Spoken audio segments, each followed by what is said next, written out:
The first thing I see with everybody, whether I'm working or not, is this incredibly good thing. And that is very important. When I'm working with someone, they're sort of asking me to look for the things that are not so good. Mm-hmm. So I try to see, I look to see what are those things that are blocking them from seeing that really good thing that I can see. And even saying it, my heart starts to open and all this healing starts to happen. So it could be anything. It could be things from their childhood, things from other lifetimes.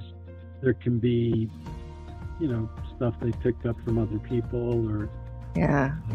But the emotional part seems to help people a lot in, people, they need to know that they are of value in the same way I do, that there's this wonderful thing inside of them that can heal them. And then there's a way more bigger thing that's very similar outside of them that can come in and heal them. You got to accentuate the positive. Wow, I feel good. A little bit of feel good goes a long way.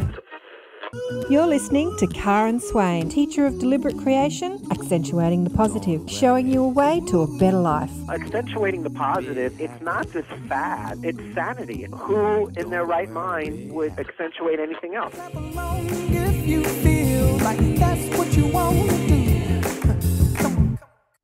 Hello and welcome to another show, Accentuating the Positive with Karen Swain. I say it every time, so great to be with you again. And I have another beautiful man to introduce you to today. His name is Dr. Lawrence Brock. Welcome to the show, Lawrence. Thank you very much. Thank you for having me. I found Lawrence on one of the Facebook chat, groups about afterlife or near-death experiences, sharing your story to a group. And I was thinking, there's more to this story than he's allowing. So I thought maybe we should get him on the show and let him get his music out of him and share all that he's come to know. You've had an extensive experience with healing and obviously you've had an NDE. So I'd love to discuss all of that. Let me just go over your bio here. Dr. Lawrence Brock has been in private practice as an energy healer for over 35 years. His journey of learning to heal has been a journey of self-discovery, having many opportunities to study with amazing people who have taught him some extraordinary techniques that assisted in awakening an even greater healing ability in him. After his NDE in 1976, Dr. Lawrence became very interested in spiritual studies. Looking back, he knows something happened to him during his NDE that sent him on a spiritual seeking journey. Some of it entailed traveling to other parts of the world, and some was an inner journey. His connection to spirit during his NDE has led him from one experience to the next. Until last year, he had put it in the back of his mind, and he gave a lecture at the University of Bridgepoint about mindfulness. After the class, the teacher told him she would be teaching a class on the process of death and dying. He mentioned to her that he'd had an NDE, and she became excited and asked if he would come to lecture her class. Lawrence is a doctor of spiritual science. I'm going to rattle through all these things that you've done over the years. Yeah. Certified polarity therapist, certified human dynamics bodywork practitioner, fuller certified seminar therapist, master of spiritual science, and ordained minister, just to name a few. Lawrence is a regular visiting professor at the University of Bridgepoint. He has a successful counselling practice and has taught worldwide to professionals and lay persons, people alike. For over 35 years. He enjoys teaching and thinks it's wonderful how young people are interested in spiritual studies today. So lovely. So let's go back to 1976 and take us on this journey of awakening. I know that you've said to me that your NDE wasn't that extensive, or at least you don't remember. What do you remember? What happened? Well, I've often thought about that because some people have very more descriptive experiences, but I'm a very kinesthetic person, and I relate to things more through feeling physically and feeling emotionally, and there was a lot of feeling in my NDE, just this feeling of love and caring. And even the part of describing it afterwards, when I heard the expression, the ocean of divine love and benevolence, that put the words on it. Because in me, I'm not so quick to put words on things, and that really described what it was. I just seemed to know more, and I did have some experiences before that, but I didn't really. Again, I'm kind of naive in a certain way, even to this day. About 2 years ago, when I was starting to put things online, I was looking at some of the emails of the gratitude people that they sent me, and I thought, wow, I do this amazing stuff, and it just sort of woke that up in me to really appreciate what I've accomplished. There's something happened during my near-death experience. I've just had to drive since then to discover more and more and know more and more. And there's also something that I've learned about that I call spiritual unknowing that I think applies to that, because when we know something in our mind, it's nowhere near how miraculous or wonderful the things are in the spirit. So leaving that room for more is very important. It's been a big part of my journey, so I'm always looking to learn more. I'm never feeling like I'm done. There's always more. I think that's very important.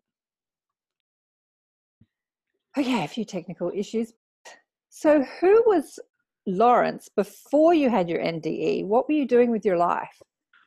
Lawrence was a 22-year-old party animal who worked in a restaurant, who got a kick out of smoking joints behind the cooking line and drinking beers during work and staying up late and mostly doing that.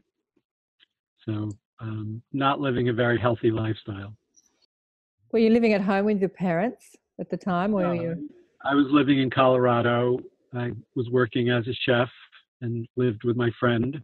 Right. And came back from New York.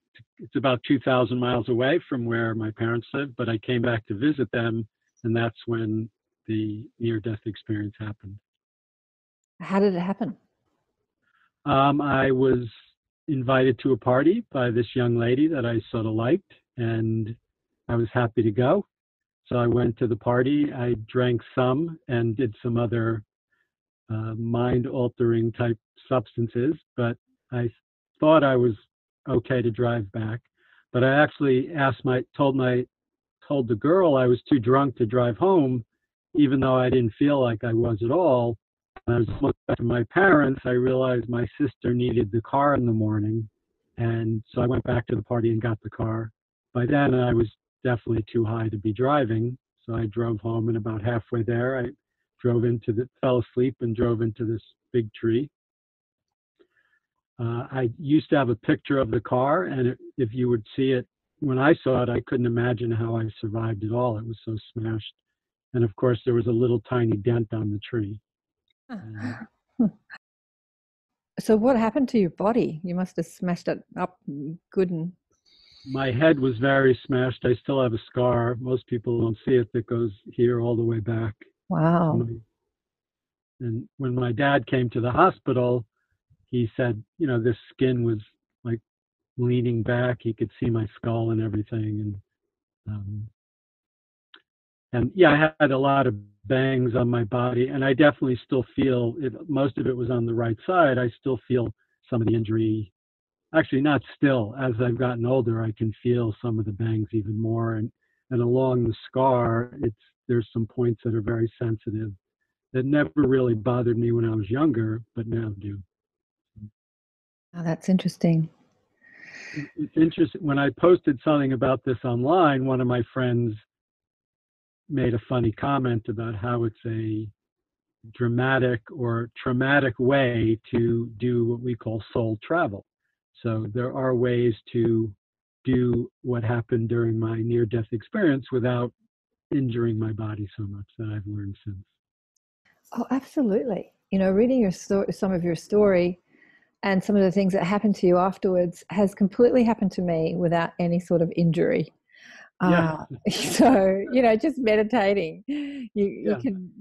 But so, what do you remember from your NDE? Do you remember leaving your body? Did you see your body on the road, or? I saw my body.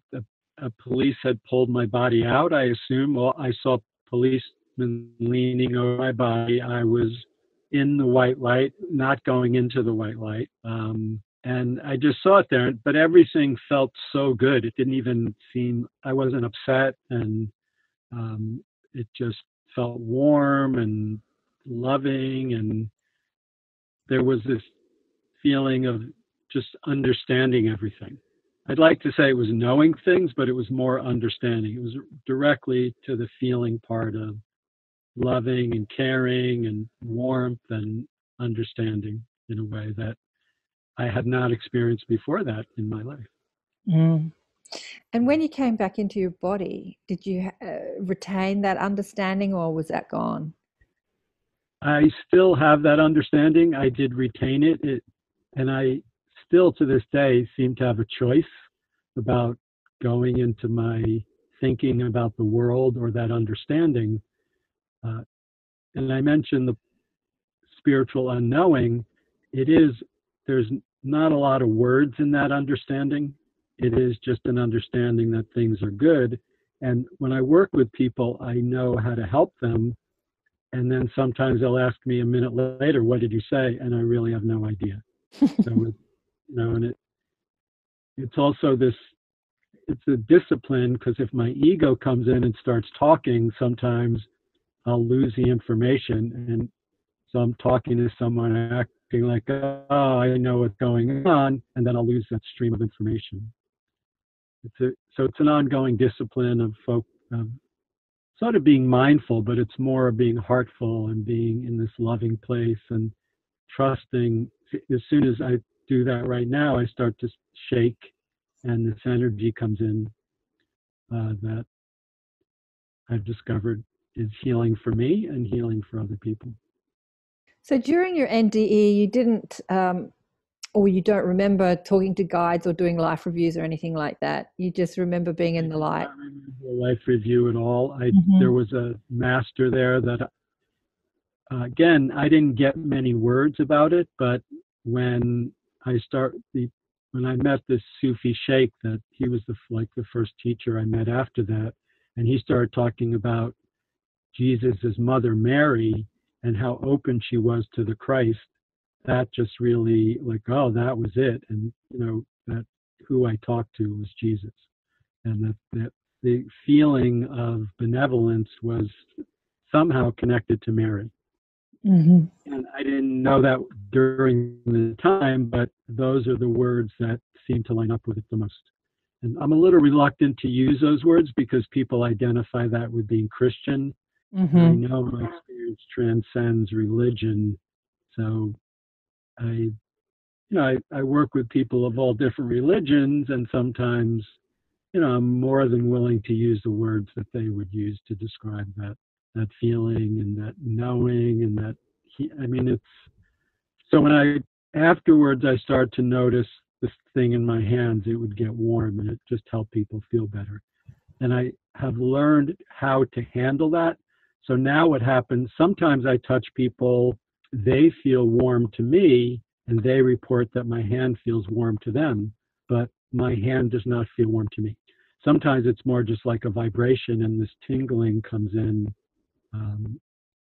And sometimes the people I'm touching feel that. Almost always they start to feel a little happy, and like burdens have been lifted, basically. Yeah. So when you came back into your body, do you remember, I know there's no such thing as time and space from that perspective, but do you does it feel like you were there for a long time, a short time? It felt like a pretty short time. Okay. Out of my body for a short time. What happened when you came back into your body? Were you in the ambulance? When you were in the hospital? Where were you? I went back into my body and then woke up 3 days later in the hospital. So your body was in a coma for a while? Yes. Did this experience help with your healing experience as well, like your smashed up body? Did it? I don't know. I attribute a lot of my abilities to heal myself quickly to genetics. I mean, my Okay. dad's 86. He still plays tennis every day. And, I don't, you're asking these questions. I would like to be able to say yes or no, but there's so many factors. I mean, I go to the gym, I eat healthy, I meditate every day, I do a lot.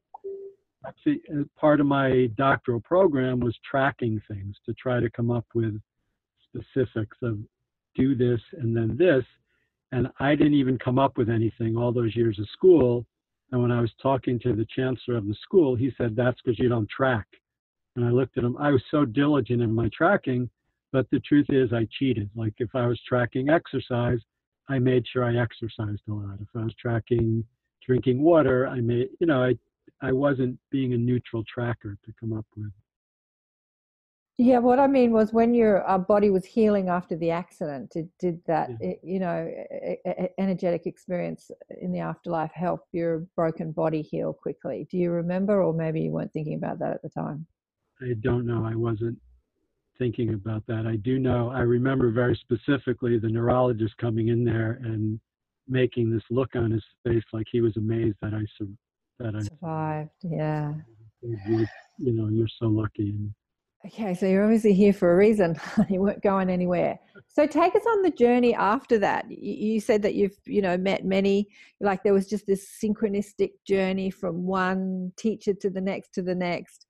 And maybe the 22-year-old Lawrence had no idea at that time that you were going to be a healer.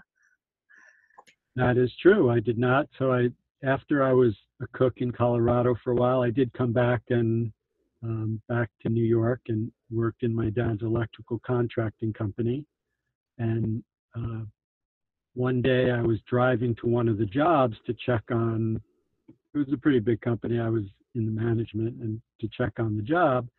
And I used to describe as an elderly woman who's probably younger than I am now, went through a red light, and I had to swerve out of the way and drive off the road.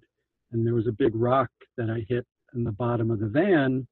I didn't really feel injured from the accident at all, but the next morning I woke up, my shoulder really hurt, my lower back hurt, not from banging it, but just feeling really tense and stressed. I hadn't taken a vacation in a few years, so I took one and went up to Vermont to visit someone who was connected with the Sufis, but a friend of my wife's, and he suggested I try a polarity treatment. And I had an amazing experience. I didn't know at the time what polarity was. So I always tell this first because I got off the table. I was going to complain about how short it was because she said it would be an hour, and I thought it was a half hour. I looked at the clock. I was there for 3 hours. Wow. Right. Time warped.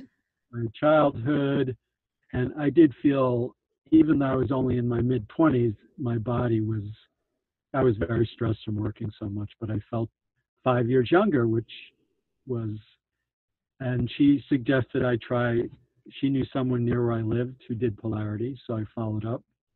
One day that woman said, I'm starting to teach some classes. I think you'd like it. By that time I was divorced, looking to socialize, and that seemed like a good opportunity. So you were 25 and divorced? Yes. Okay. Well, no, it was a little later than that. So, okay. Yeah. So I started to discover again, my hands got warm when I touched people. I could also start to feel their energy. I was also starting from doing that discerning in polarity, there are different energy currents, and I could start to discern which energy current I was feeling. Again, I don't know, I guess I'm kind of naive. I always thought, not that everyone could do it, but it didn't seem like such a unique, special talent at the time. Mm. One day, the teacher said, I'm going to do a health fair in New York City. I'd like, and she invited some of her students to help her do the booth, so she didn't have to sit there. It was a big health fair. And I went there, and I decided if one of these health fairs, there's at least 100 vendors there, maybe even more. Mm-hmm. And I decided to try 2 techniques. And so I went over, I just used my intuition, and I met this guy who ended up lived 5 minutes from where I lived. And he did this cool thing. He asked me if I had any I had a little pain on my lower back, and he did some muscle testing and said, say the word monitoring. And an image of a monarch butterfly came into my mind, and the pain went away. And I thought, wow, that's so cool. And I said to him, I think, I had a feeling I should work with him. And he said, yeah, it'd be good. So from him, I started to learn very deep massage work. And he was French.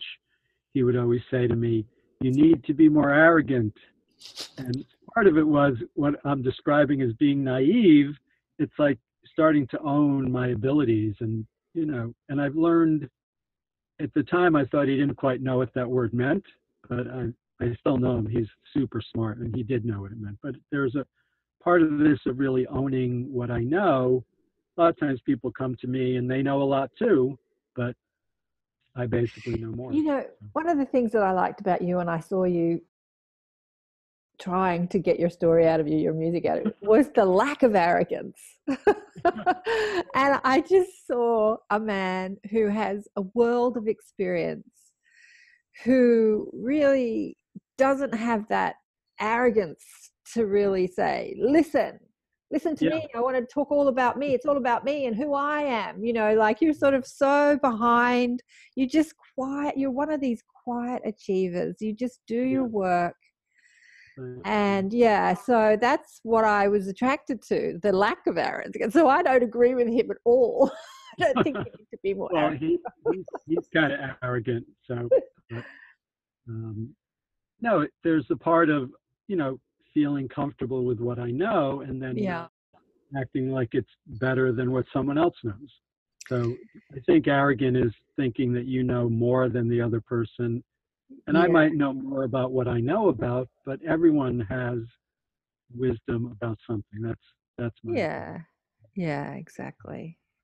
Yeah, I mean, there are amazing people in this world that we will never hear about because of that lack of arrogance, I suppose. And to me, the world is a magical place full of incredible people doing amazing things. And I feel like it's my job to find them and show them and say to people, look at these amazing people. Look what's possible in this world. Look at our human potential. Look what we can create. And healing the body is a big one, it's big. Everyone's, disease and illness is such a huge collective thought form on this planet. So much sickness. All right. So you studied deep massage, then what? When did you start to it's funny because as a masseuse, that's when my healing abilities kicked in. I'm touching people's bodies and I'm getting past life stuff and I'm getting all this information and I'm like, what is happening to me? And I didn't even know what a spiritual healer was. I just called myself a masseuse. So did a similar thing happen to you? Yes. It's probably my most natural forte is more psychological stuff. Yeah. So, but my hands, the touching and feeling I've just always been able to help people. And it's so natural. Yeah. Yeah, but I've always been attracted, some through science fiction, but these magical things I've always been attracted to. Even in people, we're talking about everyone has some ability. To me, it's very magical. How I do this, and I used to watch the electricians. Some of it was during the time before there were really computers, and there was starting to be computerized things, and they had no education whatsoever, and they could fix it. And to me, they just had that thing of fixing it magic. Some people have it about money. I'm also a really good cook.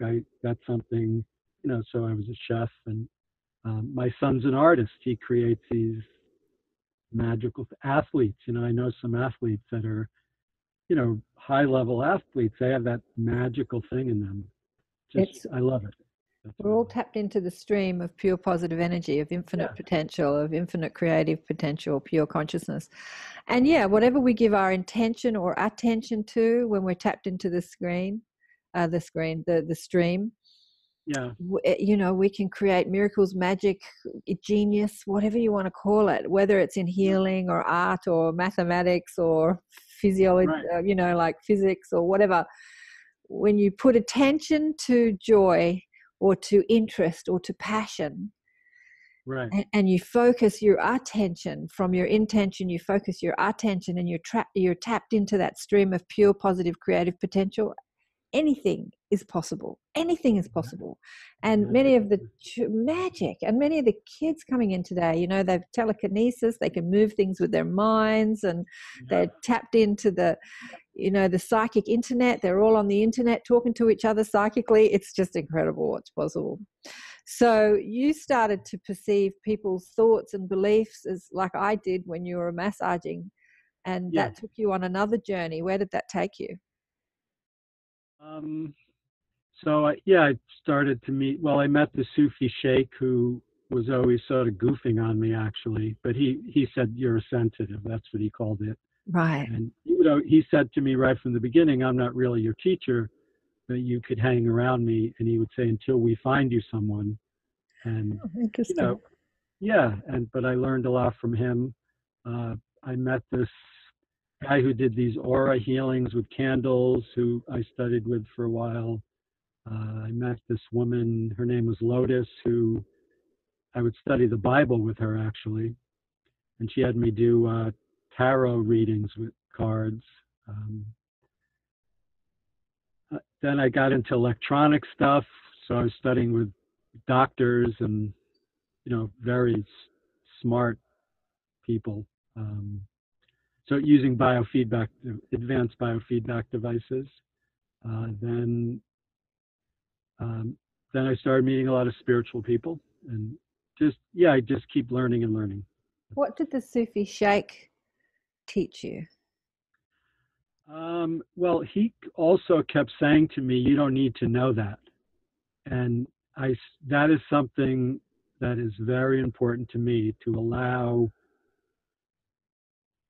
There's so many different levels and different dimensions in the spirit, and when you try to pin it down, it's not that way. So even there's a lot of healing masters and guides that come in. In one way, I'd like it for them to just stay and work with me so I could sort of publicize that and get some business out of it, but they're always different. There's so this is psychically. This is when you're working. When you say a lot of healing masters and guides, this is in your spirit that come in and work with you, and they're always different, right? They don't always, but I mean, there's some regulars, right? It's important to not try to pin it down in my mind and be open. So recently, this, it looks like a person. I don't even know what to call him. I've never seen him before, and he looks kind of preppy, which is unusual. So he has this blue sweater on, glasses similar to mine, a very neat haircut, and it's like, usually they look more, they'll be like a Chinese master, or, what I mean, Jesus, or something that we would associate more with spiritual, but it's even now, it's just such a nice warm feeling. I think it has a lot to do with the color of his sweater, and so Lawrence, do you talk to him like, who are you? What are you doing here? What are you teaching me? What are you giving me? Do you talk to them, or do you just allow them to do what they do? I just allow that feeling to come in, and so far this person has only been there for me, so I don't know if they come in when I'm working with other people. Right. And what other masters have you perceived? Some normal ones would be Saint Germain, right? Jalaluddin Rumi, right. Lao Tzu. There's the mob. There's a lot. It can be anything. So I mean, the go-to person is Jesus Christ. Like, that's always a safe entrance way into that world, because he sort of protects us on this level here for that. So how did you? There's all sorts of angels. How did you formulate a relationship with the Christ, from being like an agnostic or kid? Jewish agnostic, I guess. Jewish agnostic. Yeah, Jewish agnostic. I was brought up being Jewish. I did like the mystical stories in the Bible, but I don't, it just happened, and it was just it just, when I heard those words, it was like, that's it. You know, I had no qualms about, some of my friends did not like that. That is definite. What words was that when you heard what words? Christ and Mary and these Christian words, and even the Islamic words that, you know, Jewish people don't like Christian words or Islamic words, but those are things that really touch my heart. And to me, it didn't really matter. I was brought up with pretty open-minded parents, and, you know, not being prejudiced in that way. So, Yeah. Yeah, I can think of, you know, sometimes I have to be careful around people.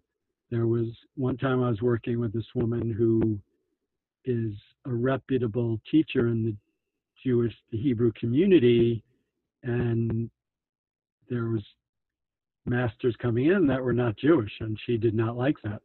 Really? Yeah. So I've learned humans. Yeah. So, but I've learned that's fine. You know, who am I to say even what it is? As I said, in the unknowing, it's like if there's healing takes place, my job is to love. I mean, some people say things to me, and inside of me, I get it's just so off. And, you know, that's, who am I to say what their karma is? You know, it's really my job to love them and hold for this incredible light that can come in, and in whatever language they can understand, point out how to guide them to connect to that energy and how to let it in where their injury or disease is, whether it's psychological or physical, emotional, whatever it is. Oh, I just had a thought. You know, a few thoughts, but I was thinking, when are humans going to see that it's not about this separation, your religion, my religion, who's right, who's wrong? It seems to be so prevalent on our planet. And then I just had a thought about your client who didn't like that the master was not Jewish. Yeah. That she had actually been a part of the persecution of the Jewish people in another lifetime, and so she elected to come in as Jewish in this lifetime. And then kind of got caught up in the whole, I have a lot of Jewish friends, you know, I can't marry you if you're not Jewish. I can't go to you as a healer if you're not Jewish. There's all this sort of like, you got to be in the club.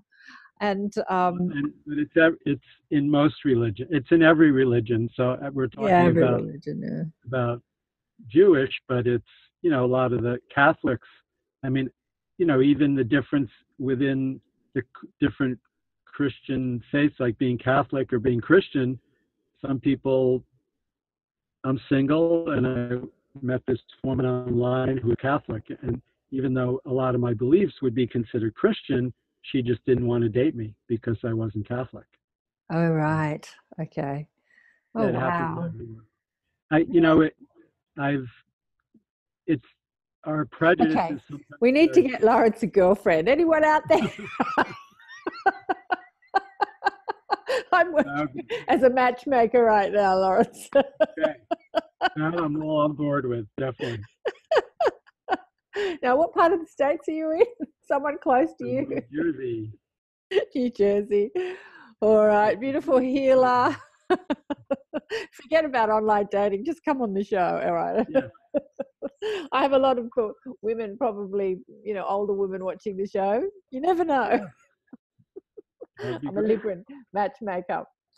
All right, let's get back into your healing journey. I know that you've got a lot of very cool, as you would say, experiences with healing with your clients. Tell us about some of the extraordinary ones that you remember. I'm going to start with one that didn't happen in very few sessions, because I tend to tell those and then I don't know if it's an accurate perception, but there's a woman, she's worked with me for a couple of years, and when I would look at her when we started, in what I see, it was just blank. And she was depressed. So there was no colors in her, you know, whatever you would call what I look at. Or our energy, right? Yeah. It's more of an image that I see. It's not her energy field that I was looking at. Right. It's what goes on in her unconscious. Right. And, you know, just all of a sudden, you know, I was explaining this to her. I said, you need to start putting colors in there. And I got her to start painting and stuff, to start adding, do something physically that could start to allow the colors to come into her consciousness. At some point, when I looked at her, then when I would compare to what I saw before, I'd say, wow, you look like a normal person. And she goes, yeah, I feel like a normal person. And then she continued to work with me, and then she was on medication for a long time. And a couple months ago, she ran out of one of the medications and decided to not refill it. And then the other one, and now she's off medication, which is, so that one took a couple of years. And I'm saying that just to give a balance. A lot of people work with me for a long time. Mm-hmm. Of course, the really cool ones are the ones that happen instantly, which Right. I guess one of the cool stories is this woman who I met socially and was thinking of dating her, but I don't want to date people that I feel like I have to heal. Yeah, totally. Arthritis through her whole body. And so it was a phone session, and I could see right away there was this American Indian healing guide with her. And she was talking, and this happens a lot. As soon as the people start talking, I see everything. But I'm polite. Yeah. I listened to her story. And then I said, you have this American Indian healing guide with you? She said, I know, someone told me. But I could tell by her tone of voice and what I saw, she was afraid. And I said, you don't get it. This thing is there to help you. And Just think. This person, this guy, entity, being, this being thing is not the right word. So, and then she got it like that, and she goes, whoa, the pain's gone, and it'd been there for 3 years. Wow. So as soon as she accepted that this being was there to help her and she stopped being afraid of him, it just instantly dissolved. Exactly. What, did you see her after that? What? Oh, I'm getting all these likes. I followed up about 3 months later, and she said the pain had not returned. I didn't follow up any after. Did she start working with her guide? I don't know. I don't know anything. Sometimes I don't get to know people. Right. I had someone some years ago. This is when I was doing the deep body work. She came to me, and you do those in a series of 10 sessions. She actually had 12 sessions, but she was crying the whole time. Yeah. And, I started to think I was hurting her, but I know people cry during that. So I did polarity, which is very gentle. She cried the whole time anyway. And then I didn't hear from her, and I was like, questioning what I did. A few years later, I ran into her. I recognized her, but she looked so much more beautiful and feminine, and she had big bags under her eyes, and she had a job, this terrible boyfriend, and she was so happy to see me. And I was glad to see her because she said that helped so much. And she started her business. She was married to this really nice guy, but I don't know how it got from her crying every time I saw her to just releasing. So we're still having a few internet problems. It's not the best connection. I did tell my daughter to get off the internet, but she probably ignored me. But anyway, I got my daughter visiting. She says she's online studying. Anyway, we'll power through this. So we had a bit of a scratchy. So she used to have big bags under her eyes, and she had all these problems in relationships. And when you saw her, she looked younger and more youthful, and she was in a nice relationship. When I saw her later, I think I ran into an airport, actually, which seems to have happened many times over the years. But she was so happy. She said it was a great experience. And of course, in my mind, I was thinking, oh, I totally messed up. But I didn't. So that was kind of cool. Confirmation. Yeah. I remember I had a client once. He was a husband of a good friend of mine, a girl I went to school with, and he got quite sick. Can't remember what happened. It was when I was a masseuse, and I was learning about. I used to massage them regularly. That's right. And he got quite sick, and I was learning healing at the time, energy healing, and I was learning to remote view. I was learning to look inside people's bodies. And he had a sort of like a pneumonia in one of his lobes. And I told him what lobe it was in. And he said, no. I said, oh, it's not in the top lobe. It's in the middle lobe on the left side. I can't remember now. It's so many years ago. And he said, no, that's not what the doctor said. Anyway, went to the doctors the next day and had an x-ray, came back for his weekly massage and said, you were right. That's exactly where it was. And I'm like, yes, like that confirmation. Like, yes. That reminds me, I don't even remember the details. I had a place in New York City where I worked, and this woman came in. I don't even remember what was wrong with her, but she came in for one session, and then when she came back, she said, "Oh, the doctor said they made a mistake," you know. Yeah, I've heard that so many times. They can't admit that there was a healing. They must have made a Right. mistake. So she was basically better after one session. Yeah, when I started to really appreciate what I've done, the email I was reading was this woman who came to me. She had a miscarriage, and her reproductive system was in bad shape, getting worse and worse. The doctor said, "Forget having a kid." And she was, she was young and she was very upset. Her friend forced her to come see, someone who's a longtime client of mine forced her to come see me, basically. And I said, "I'm pretty sure I can help you." And after 2 sessions, she wrote me this email saying, "I don't know what you do, but the doctors say I'm getting better now." Then I'd say about a year, a little more later, her friend told me she had a baby, son. Yeah. That's really miraculous, cool stuff. Yeah, absolutely. Oh, I know, it's funny, isn't it? Even healers that get sick still run off to the doctors. They could have studied for 30 years energy healing techniques, and when they get sick, they still go to that allopathic mainstream model. Yeah. And I just really don't believe we have to. I interviewed Catherine Hand on the show a while back, and she had cancer, and she was a clinical hypnotherapist taking people in life between lives, and I think she'd studied Dr. Newton's work anyway. And when she was diagnosed with cancer, she goes to the oncologist, and the oncologist says, "Right, we're going to take your breast off and we're going to do this and do that." Yeah. And in her bones, in her being, she knew that was not her route, but she was so pressured by family, friends, and the medical industry to take that route, because if you don't, you're going to die.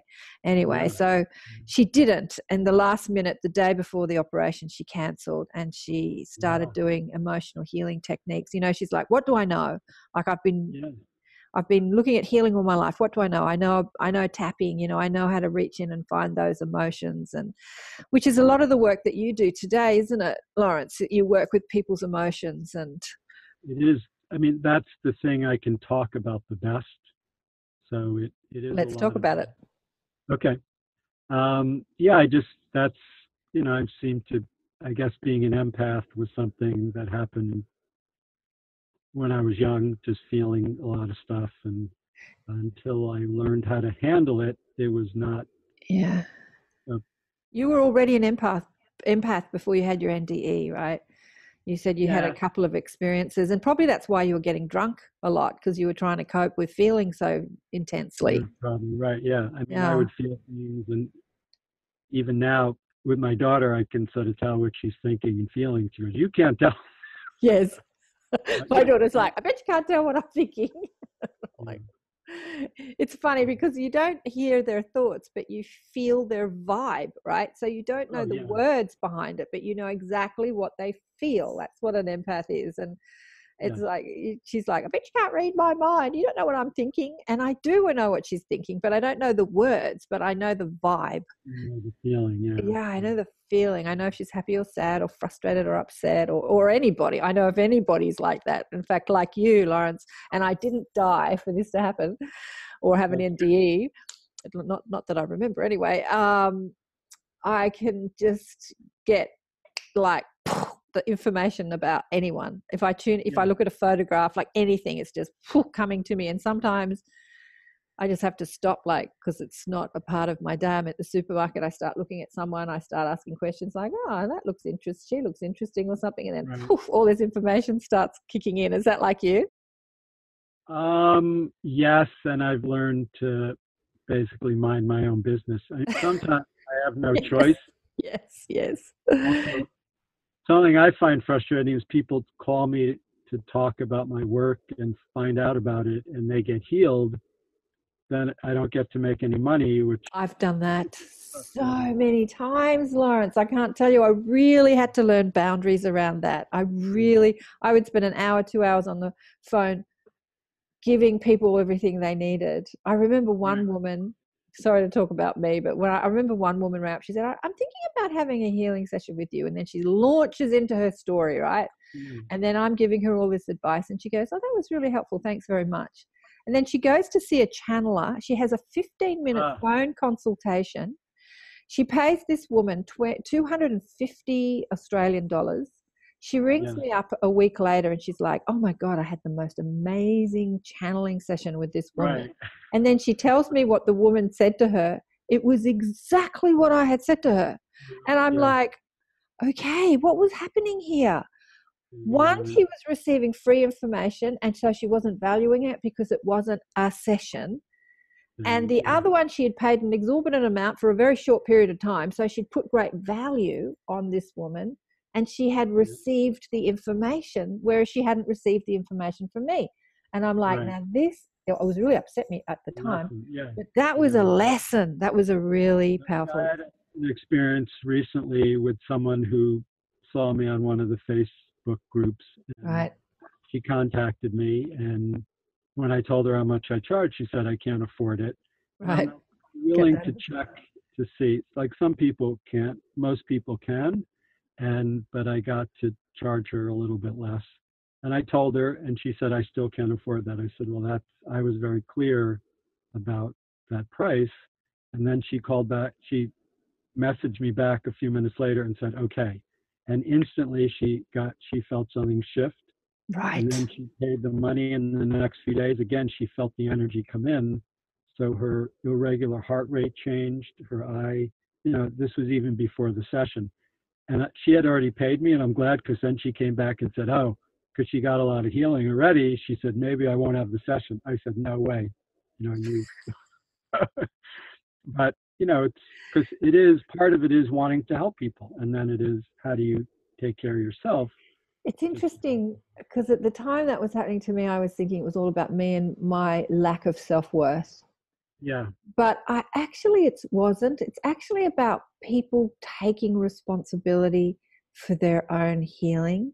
And it's not, like the guides say to me, money is irrelevant. You guys put so much, value and importance on money, and we don't give a hoot about money. Get money, don't get money, we don't care. It's you with your story around the money. But there is we value it as something precious, right? So when we exchange that thing that we think is precious, then we're saying that my healing is precious. Like, my self-healing is of value, rather than going to work, getting the job, getting the money, like it's bringing that value back to the self. So maybe I can't afford to have a healing because I need to pay the bills and, the school fees and blah, blah, blah, blah, blah. But then you're putting all that more important than your own inner work. And I think that the guides really want you to value your inner work to the point where you exchange something of value. Yeah. By putting them, I have a friend who had a couple of sessions with me, and it helped her so much. And she says, oh, I don't know if I have the money. She's not working, but she'll go out for dinner and drinks and a show and spend more than a session with me doing things that are not healthy. So, and she doesn't think twice about that. I know. Isn't it crazy? Anyway, so getting back to the psychology, working with people's psyche and their consciousness, how do you help people like that? What do you see when you look at a person? The first thing I see with everybody, whether I'm working or not, is this incredibly good thing. And that is very important. When I'm working with someone, they're sort of asking me to look for the things that are not so good. So I try to see, I look to see what are those things that are blocking them from seeing that really good thing that I can see. And even saying it, my heart starts to open, and all this healing starts to happen. And then I actually used to see a line, and then I would see things along that line. But now it's just sort of, I know it's almost like that was a tool to learn how to do that. So it could be anything. It could be things from their childhood, things from other lifetimes.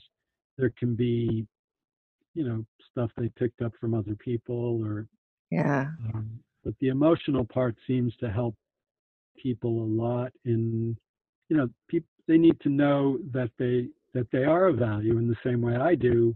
That there's this wonderful thing inside of them that can heal them, and then there's a way more bigger thing that's very similar outside of them that can come in and heal them too. You know, that perspective of seeing their divinity, seeing their beauty, seeing seeing the very good thing as you describe it is key for any healer. And the allopathic industry has it completely the opposite.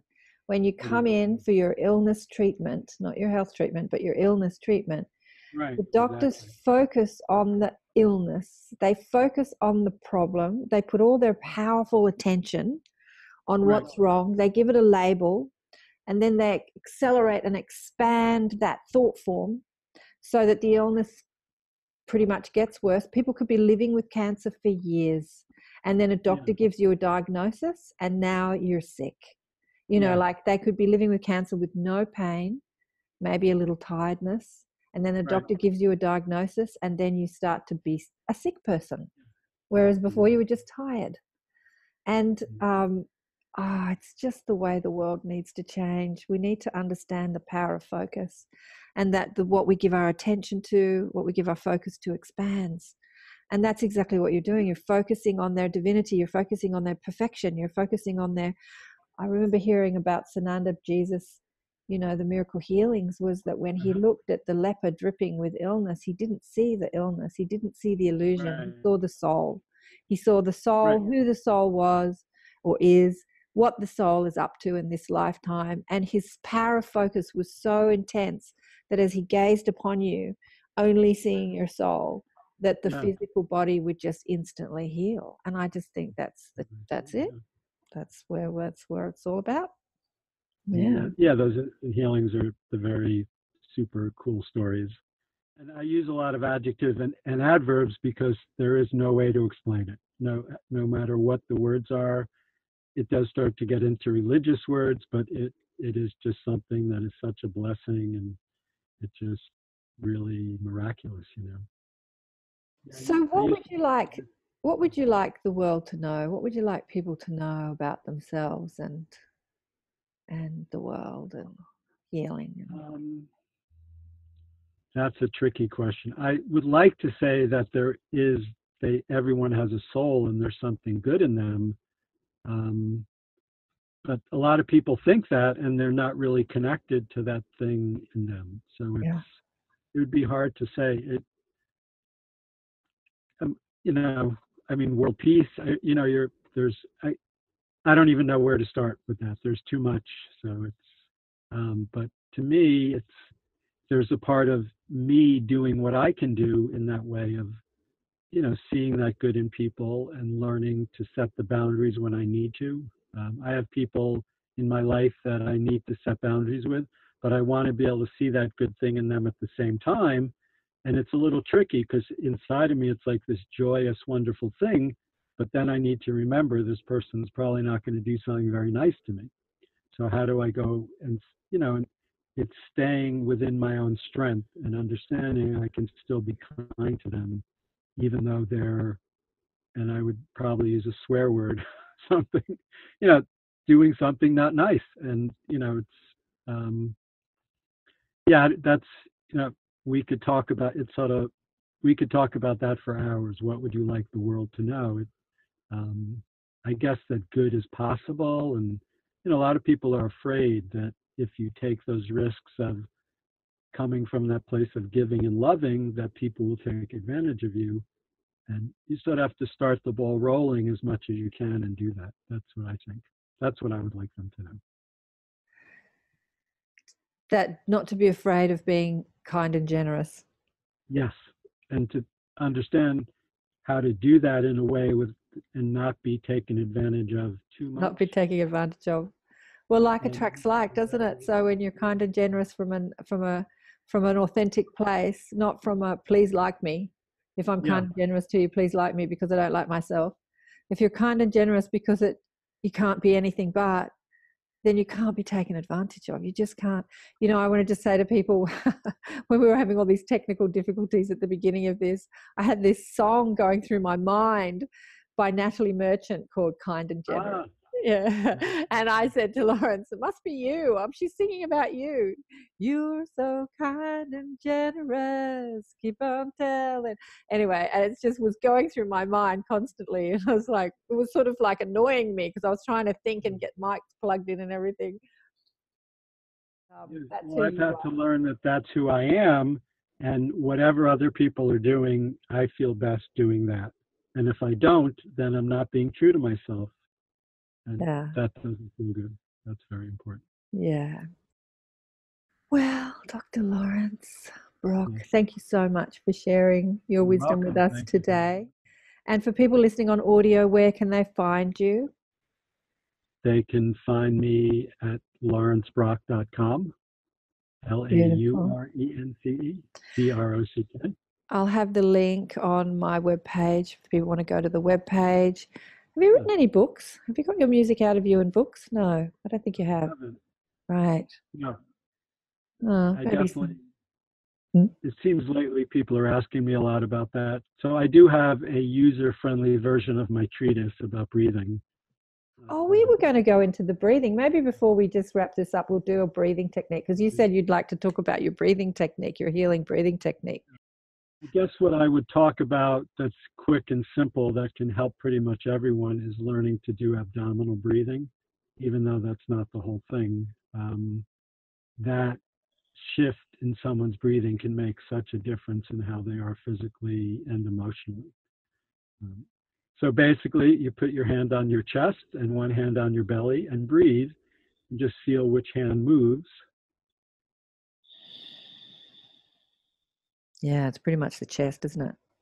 Okay. So then to start learning how to do abdominal breathing, you do two things at the same time, and if you do it a little bit, they'll sort of connect. So you stick your belly out and breathe in at the same time. So you can try sticking your belly out first and then practice breathing in. Your lower belly or upper belly or middle belly?